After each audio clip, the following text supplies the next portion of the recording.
અંજાર તાલુકા વિસ્તારમાં આવેલ Varsana highway road પર બોલેરો કેમ્પર વાહનમાંથી લાકડાની પેટીઓની આડમાં પ્રોહી મુદ્દામાલ સાથે એક આરોપીને અંજાર પોલીસે ઝડપ્યો।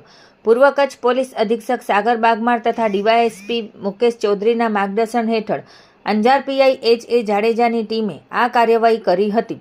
પોલીસને મળેલી બાતમીના આધારે વરસાણા તરફ આવતા હાઈવે રોડ પર એક મહિન્દ્રા બોલેરો કેમ્પર વાહનને રોકી તપાસ કરવામાં આવી હતી।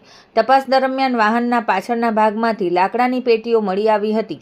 પેટીઓની આડમાં છુપાવી રાખેલ 1,72,368નો પ્રોહી મુદ્દામાલના જથ્થા સાથે એક આરોપી આંબસિંહ ગુમાનસિંહ રાઠોડને ઝડપી પાડવામાં આવ્યો હતો, જ્યારે અન્ય એક આરોપી ઓમસિંહ મોડસિંહ રાઠોડને પકડવાનો બાકી હોવાનું સામે આવ્યું છે।